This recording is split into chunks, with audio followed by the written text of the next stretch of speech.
अस्सलाम वालेकुम नाजरीन, मैं हूं शफ़क़त बघेला।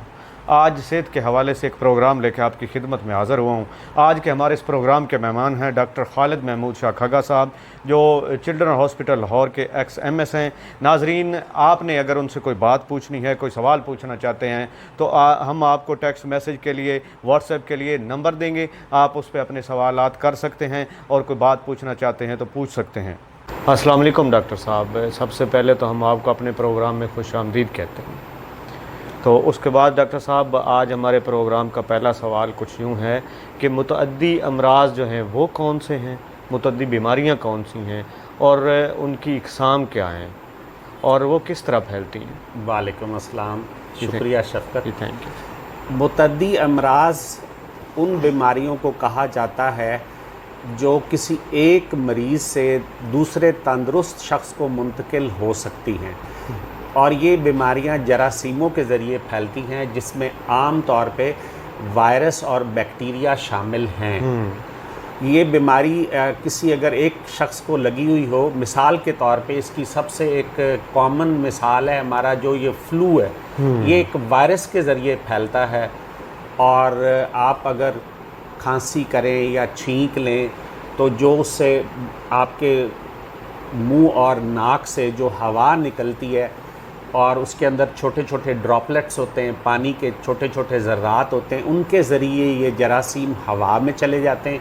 और जब कोई दूसरा तंदुरुस्त आदमी उसी हवा में सांस लेता है तो ये वायरस या बैक्टीरिया उस शख्स के सांस के ज़रिए, नाक और मुंह के ज़रिए उसके फेफड़ों में या गले में जाके उसको भी बीमार कर देते हैं। ऐसी बीमारियों को मुतअद्दी अमराज कहा जाता है। अच्छा डॉक्टर साहब, मेरा अगला सवाल जो है वो इस तरह है कि जो मुतअद्दी बीमारियां हैं इनके फैलने के ज़राए क्या हैं और इनसे बचने की एहतियाती तदाबीर क्या हैं। मुतअद्दी अमराज को हम 3 ग्रुप्स में तकसीम कर सकते हैं। 3 मुख्तलिफ़ ज़राए से ये बीमारियां फैलती हैं। एक ग्रुप, पहला ग्रुप जो है वो बीमारियां जो सांस के ज़रिए फैलती हैं, जिसमें आपका वायरस और कोरोना वायरस और ट्यूबरकुलोसिस, जिसे हम टीबी कहते हैं, ये ऐसी जरासीम हैं जो सांस के ज़रिए फैलती हैं। इंसान जब छींक लेता है या खांसी करता है तो उसके जरासीम 15 से 20 फुट तक हवा में फैल सकते हैं, और अगर उस हवा के अंदर कोई बैठा हुआ दूसरा शख्स सांस ले रहा है तो ये जरासीम उस तक मुंतकिल हो सकते हैं। दूसरा ग्रुप जो है वो बीमारियां पानी के ज़रिए फैलती हैं। अगर पानी, पीने का पानी साफ़ नहीं है, या आपने कोई फल सब्ज़ी या कोई खाने पीने की अशिया जो बासी हैं, और या जो खाना पकाने वाला इंसान है उसने अच्छी तरह से हाथ नहीं धोए या सब्जियां नहीं धोई, तो ये बीमारियां पानी के ज़रिए, खाने पीने की चीज़ें और पानी के ज़रिए, मैदे के ज़रिए इंसान के जिस्म में मुंतकिल होती हैं और उसको बीमार कर देती हैं। जिसकी मिसाल आप ये समझ सकते हैं, जिस तरह हेपेटाइटिस ए है, टाइफाइड फीवर है, या गैस्ट्रोएंटराइटिस है, हैज़ा है। ये ऐसी बीमारियां हैं जो पानी और खाने पीने की चीज़ों के ज़रिए फैलती हैं।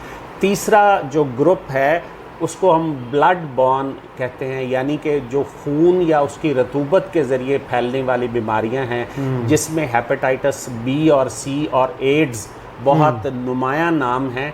इसका तरीका ये है कि अगर आप किसी डॉक्टर के पास जाते हैं और उसने एक सिरिंज यूज़ की है किसी मरीज़ के ऊपर, और बाद में उसी सिरिंज को किसी तंदुरुस्त आदमी के ऊपर इस्तेमाल किया जाए या ड्रिप लगाई जाए, या डेंटल सर्जन जो आम तौर पे गांव में बैठते हैं वो इस चीज़ का ख्याल नहीं रखते, स्टेरिलाइज़ अपने औज़ार नहीं करते, और वही औज़ार जो किसी मरीज़ पे इस्तेमाल किए हैं वो किसी तंदुरुस्त आदमी पे इस्तेमाल किया जाए, या जो गांव में रहने वाली जो दाइयाँ होती हैं, जब ये पैदाइश के लिए कुछ औज़ार इस्तेमाल करती हैं और वही औज़ार फिर किसी तंदुरुस्त पे इस्तेमाल किए जाते हैं, तो वो उससे उसके ऊपर लगने वाले खून के अंदर ये हेपेटाइटिस बी, सी और एड्स जैसे जरासीम होते हैं जो तंदुरुस्त बंदों तक मुंतकिल हो सकते हैं।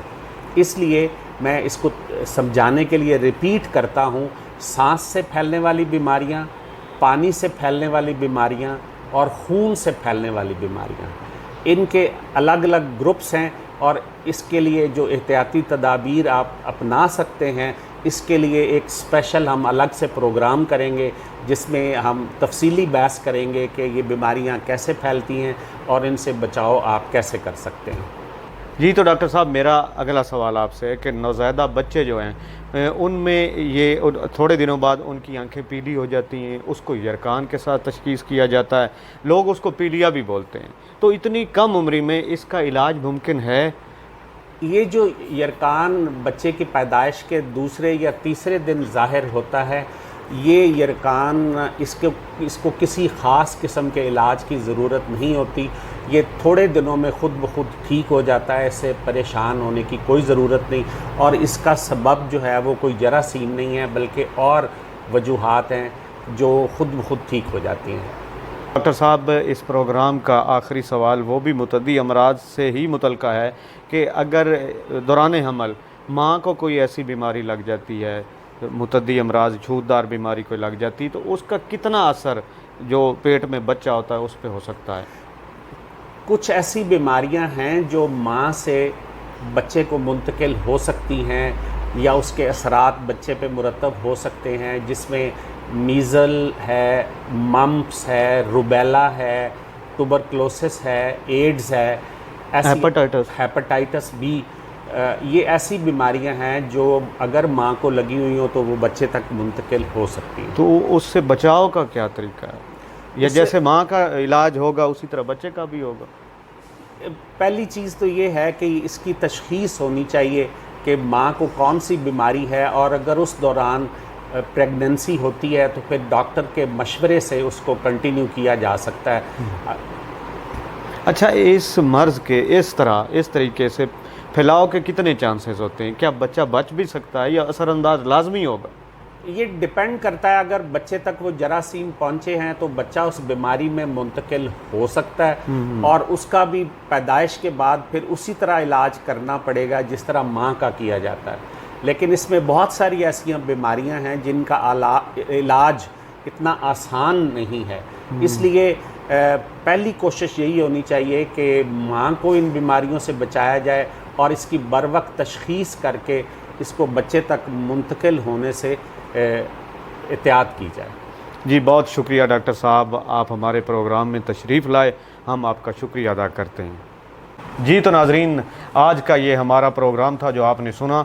अगर आपको बच्चों की सेहत के हवाले से कोई मसला दरपेश है, कोई बात पूछना चाहते हैं, तो आप हमें व्हाट्सएप कर सकते हैं, टेक्स्ट मैसेज कर सकते हैं और हमारे इस चैनल के कमेंट्स बॉक्स में जाके कमेंट कर सकते हैं, हम उनका आपको जवाब देंगे।